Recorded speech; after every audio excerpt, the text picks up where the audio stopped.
All right, welcome to the study group. Welcome, Chuck. Thank you, Derek. Welcome, everyone at home. Today, we're going to be talking about spiritual power and what that is and how we can grow it in our own spiritual life and our relationships with God, and showing some examples of how Jesus talked about spiritual power as well. Mm-hmm. Right. So we have this on this title slide. I'll just read this quote. This is Jesus talking to the apostles. He says, "How long will it take you to learn that you cannot do spiritual work in the absence of spiritual power?" And this came up after the apostles had failed in an attempt to do a healing while Jesus and three of the other apostles were away. And he gets them all together in the evening to explain to them why they had failed in their ill-advised attempt to heal the son of James of Sephed. And in the course of his instruction that evening, he makes this comment, which really stands out to me as having significance even beyond the kind of circumstances that led to him saying this. Like all of the things that we do in our lives where we're trying to make a meaningful spiritual contribution to the world is subject to this requirement that if we're going to do spiritual work, we need spiritual power to really make it real, to make it impactful in a way that touches people spiritually. Right. So we're going to focus on this idea for this study, which I think is very interesting in many ways, but also important as we go forward to understand, for all of us who are intent on doing spiritual work, there's some principles that can be understood that will help us in those efforts. Yeah, that's good. We got a little bit of a list here that's kind of shows some of these traits of the spiritual power and what the presence is, and maybe it's not quite what we've been taught in society, perhaps. Mm-hmm. Right. So the Urantia book gives us this really wonderful summary of these spiritual endowments. I'll just read this. So these are basic sources of spiritual power. These are the gifts of spiritual power that have been given that we can bring in to our lives if we understand them and look for them and reach for them and all of that. And they're all very personal, which is to me what makes this all very interesting. Anyway, they said that since the bestowal of the Spirit of truth, which in other words, since the times of Jesus, men and women are subject to the teaching and guidance of a threefold spirit endowment: the Spirit of the Father, which is the indwelling spirit, the thought adjuster; the Spirit of the Son, which is kind of more like a companion presence of Jesus, the Spirit of truth; and then the Spirit of the Spirit, the Holy Spirit. So this is the Spirit of the universe mother spirit, which kind of upholds everything. So we can begin to think about and feel and try to engage with these three endowments. There's like an inner endowment, there's a companionship endowment, and then there's almost like this pervading endowment that uplifts us. So all three of these can work together and give us this kind of spiritual power that we're looking for. So as we let's go forward, and we'll see what spiritual power really means. Yeah, I'm sure we all have our own little take on it. Yeah, because you don't normally think of spirit as being involved with power. You think of that as being more like a material thing. But this is a very important concept, I think, and we'll see what they mean by spiritual power. Or perhaps a lot of people think of material power as reflective of spiritual power or something that like too, that. Yeah. We get a lot of those superhero movies. Right, exactly. Yeah, let me read this first slide. Yeah, go for it. So already does this, and this is Jesus speaking. Mm-hmm. He says, already does the Spirit of the Father in heaven indwell you. So he's just kind of making it plain that, you're already indwelt by God. And then never should a righteous cause be promoted by force. Spiritual victories can be won only by spiritual power. Make your appeals directly to the divine spirit that dwells within the minds of men. So Jesus kind of starts here with saying that the Spirit of God already indwells within you. And then that's where you will make your appeal inwardly. Mm-hmm. And then that's really this righteousness that leads to a love that it's not needed to coerce or force or be violent or even judge. when you're kind of met with opposition or whatnot. Mm-hmm. Right. And it's one of the things that's interesting about this is he first points out that the Spirit dwells within us. Mm-hmm. And then he points out that the Spirit also dwells within others. Mm-hmm. Mm-hmm. So if we want to make that connection of having, a spiritual connection with others, we can look to that Spirit in them from the perspective of our own inner spirit. Or in other words, cultivate a feeling about that, or a realization, or a mindfulness, or a remembering that there is this Spirit presence with not only within us, but within everyone else. Yeah, it's that namaste. It's that bridging that creates this. The light in me recognizes the light in you. Exactly. And there's a contrast here between force and spiritual power. So I think that's really important as we go forward. And when he talks about force, the feeling I get is he's talking about material force. Yeah. Whereas spiritual power is something else. So we're going to see what that something else really consists of. Yeah. Okay. Let me just go ahead and read this next one then. Mm-hmm. The only technique for accelerating the natural trend of social evolution is that of applying spiritual pressure from above. I'm just going to go through these so we can put them together. Spiritual values and spiritual forces are real.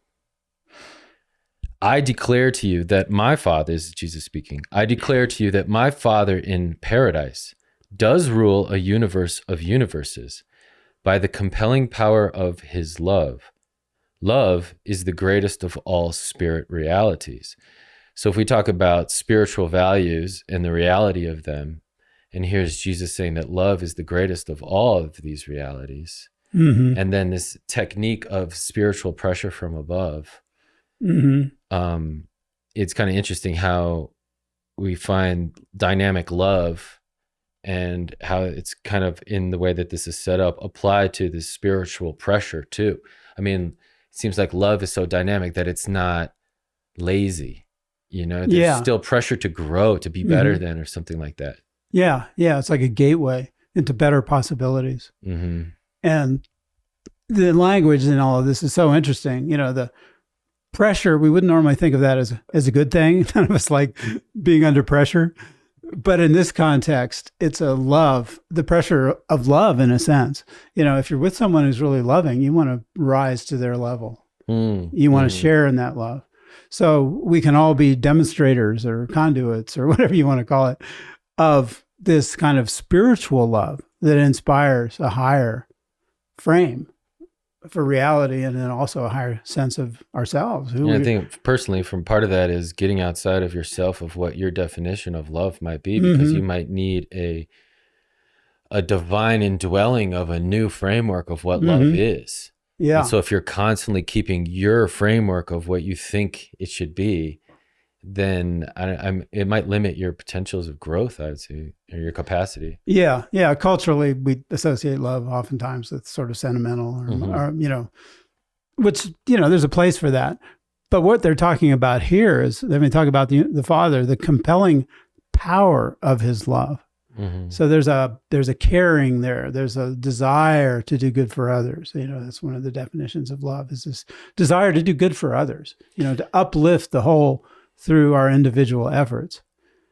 Yeah, and I found that it's the desire to do good for others, not the guilt of you're supposed to do something for someone. You know right. what I mean, that's a difference between the service and sacrifice.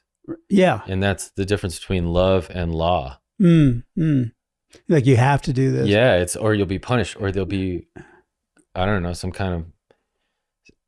suffering that comes along with not doing said thing. Yeah. But in a loving way, it's empowering and growing to act in accordance of that. It's more like a volunteer spirit. Yeah. It's like, I see this potential and I know it's good, so I'm just going to decide to do it.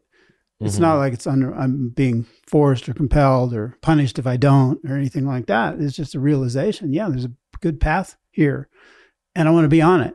I want to share it. And I want other people to, I want to seize it and have that become a growing reality.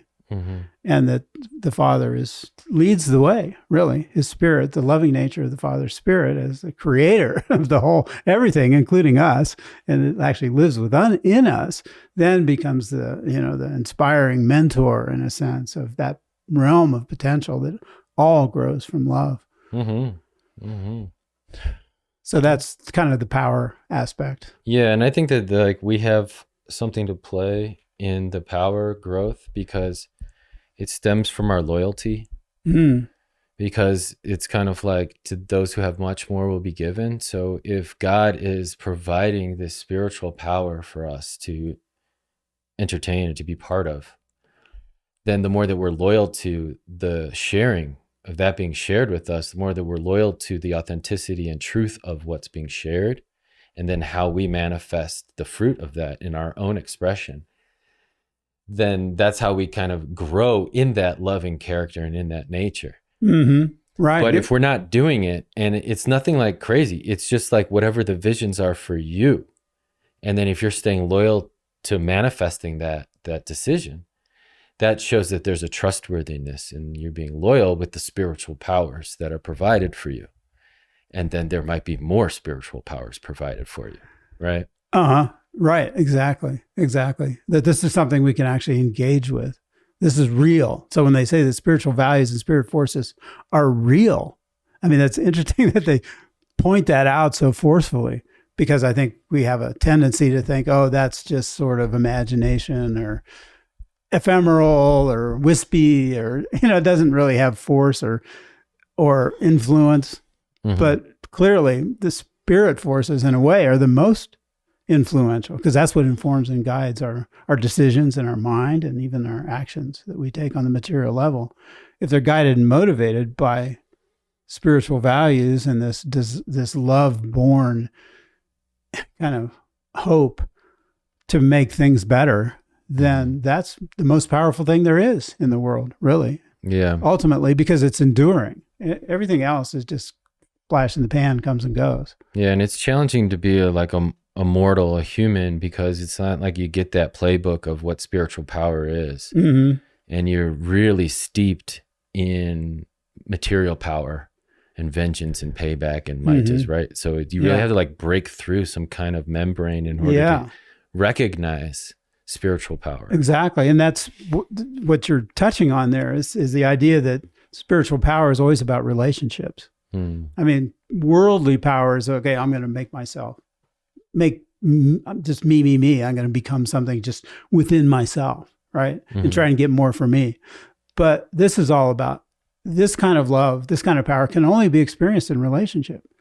So it begins with our relationships with deity, and then that can spill over into our relationships with each other. But that's where, right. And that's where we feel it. That's where we want it. That's where the desire comes up, is in our relationships, wanting our relationships to be more fruitful and enjoyable and productive and all of that. And I would say from my experience is that my relationship with God has become more exciting and fruitful and productive as I stay loyal to the visions and convictions that I have in my heart. And that's for me. I'm not pushing anyone else to do it. Yeah. And then with that, the trust grows on both ends. Mm-hmm. Mm-hmm. There's an engagement that you can feel. You can feel it growing. All right. Well, let's read this next quote. Okay. So now we're going to move on to the Spirit of the Son. If you recall back from that earlier list, we had the Spirit of the Father, the Spirit of the Son, and the Spirit of the Mother. Right. As being this threefold endowment. It's like it's coming at us from all sides. Good. So here we have this in terms of the Spirit of the Son, and here, of course, we're talking about Jesus. So they say that though the Master, meaning Jesus, though the Master is absent now as a material being, even though he was materially present, at one time, but he's absent as a material being, he is present as a spiritual influence in the hearts of men and women. Of course, you should refrain from placing any sort of limitation on the possible exhibition of his spiritual power. And I'll just read this other short quote. This goes back to the day of when the Spirit of Truth was released. They said the term baptism of the Spirit signified the conscious reception of this gift of the Spirit of truth.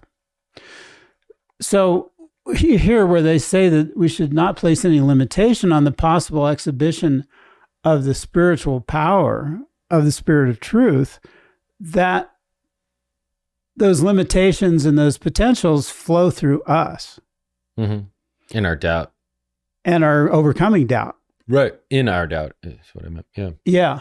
And so it's not like this invisible spirit presence of the master is going to go out and do stuff all by itself. Its power is manifested through us. So as we grow in our relationship with Jesus, we can begin to avail ourselves of the power that he has. But it can only kind of be expressed and manifest through us. So it creates this really interesting kind of collaboration with deity. And they're saying essentially, don't put any limitation on that. You may feel limited in your abilities and what your achievements or whatever, we all have our issues. We all have our self-defeating tendencies, whatever they may be. But it's better to give attention to the potential for overcoming those things, or just leaving them behind, or whatever it takes to go forward with exhibitions of spiritual service, in a sense, is kind of what they're really talking about here. Yeah.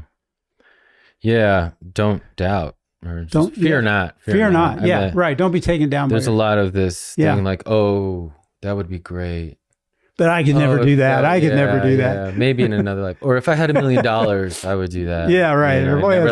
I know it's better looking your head. Well, the thought adjuster and the angels are working together, and they're kind of like giving you that inner broadcast that gives that leadership that you really need to stay loyal to. Yeah. And so many of us tend to look to the external environment to give us this direction and leadership that we can kind of model, and then feel like we're playing a role of that entity that shared this information, this leadership with us. But unfortunately, it doesn't leave an on-ramp for your unique self to play a role. Right, exactly. And that's really what God's asking and requiring from us, is that like he's 100% with us and asking us to be 100% with him so that we can really help this planet 100%. Yeah, well said. Yeah, right. And there will be an originality in that.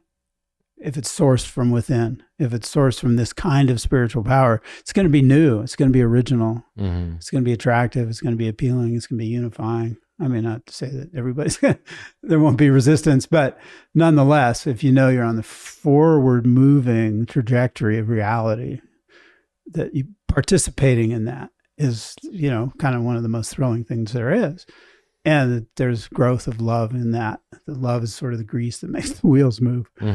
And to know that we're in partnership with deity in our highest aspirations is to me, a very inspiring.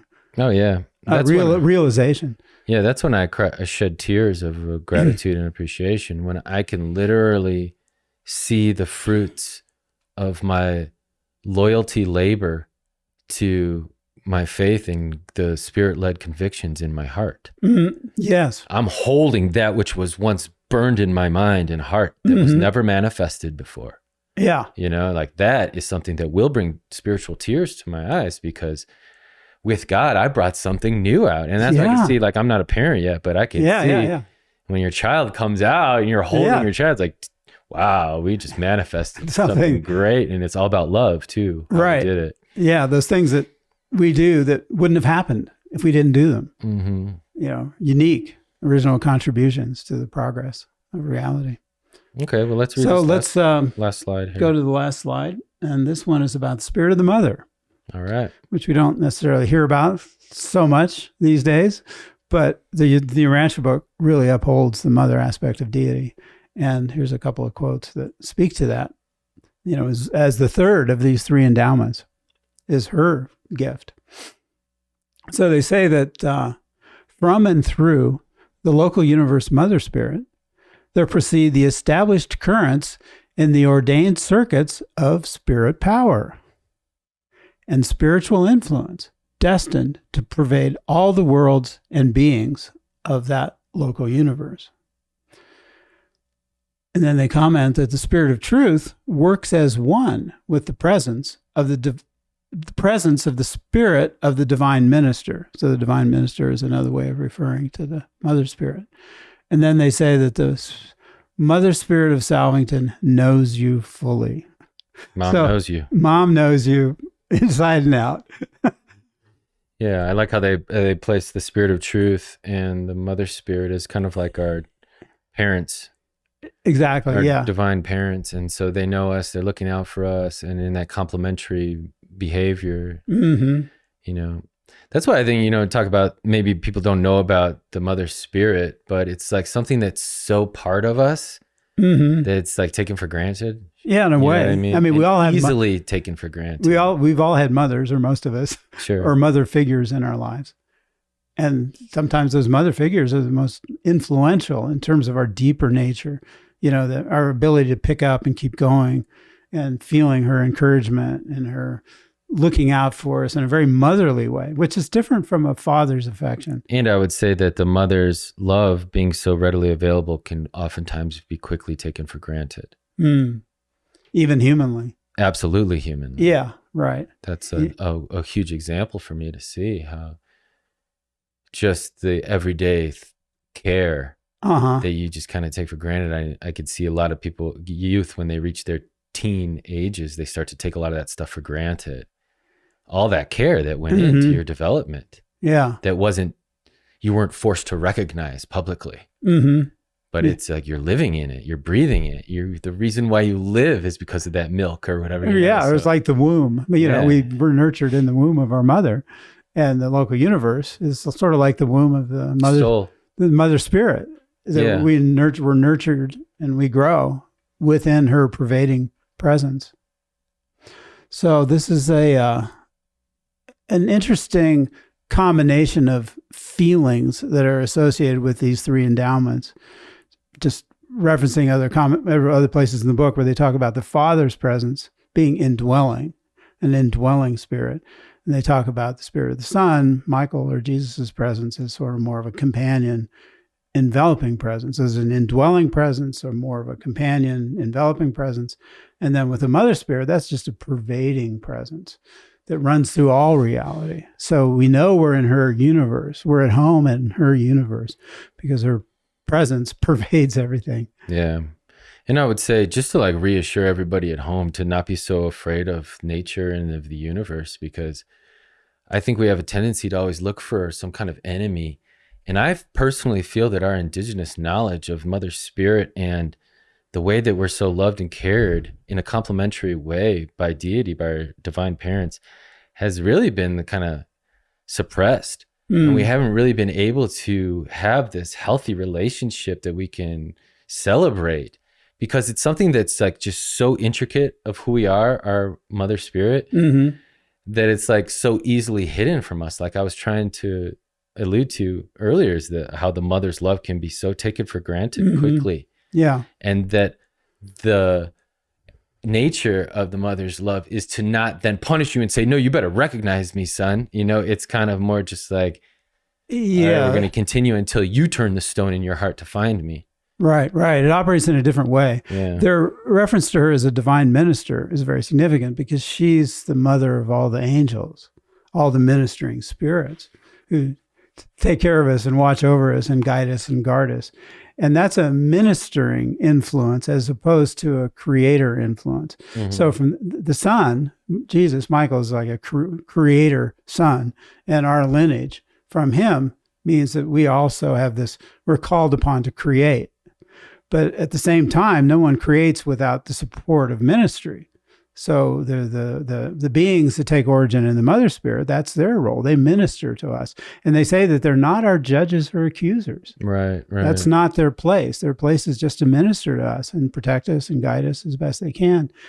And that's also, I think, true of the mother. I mean, it's the discipline. I mean, traditionally, I don't know if this is always true, but look to the father. Okay, if you're going to get your creative role right, you need to know some things. I'm going to teach you. I'm going to instruct you, and if necessary, maybe discipline you. Jesus could be pretty stern with the apostles sometimes, whereas the mother is just kind of there as a supportive, ministering presence. She upholds this. Home. Make sure you're nourished. Make sure you're loved. Have a home to come home to. So that she kind of provides the home, while Michael kind of provides the creative direction. Yeah. And then we really need both. I mean, there's a balance, and both contribute to our spirit power. The hearth and the hunt is how I look at it. And the hunt is, to me, more of a creative hunt. It's not a taking of life. It's more of an abundance, even more life, because you are adding to what is by staying loyal to your manifestation of these creative visions. Right. And so the hunt is, really, can I nail the target of what this creative vision is asking me to do? How close to the target of truth can I hit, to the bullseye of it? Can I hit so that there's so authentic from divinity to my hands? Yeah. And then that's the hunt. That's what you seize. For me personally, it's like nothing else matters. Razor focus of achieving this loyal labor of what has been asked of me. Manifesting the potential for manifestation. It's interesting that another term they use for the mother spirit is they refer to her as the creative spirit. And I think that's very interesting too, because it's like this, she brings the spirit of creativity. Whereas Michael kind of maybe brings more the functional aspect of creativity. Yeah, the follow through of it. Yeah. So that runs through. That's also part of this endowment of spiritual power, is receiving this spirit of creativity that she gives us, while Michael, is by our side. Yeah. Yeah. Well, great. Well, I pray that you all enjoy your spiritual family and get to work, because we got a lot of work to do. If you need any help, reach out and we'll all pray together and do some work. Yeah. Let's find our spiritual power. Go forward. Yeah. Yeah. Be empowered to do good things. Well, thanks for joining us. Yeah. Thanks, you guys. And we'll see you again next time. Thanks, Chuck. All right. Thanks, Eric. All right. See ya.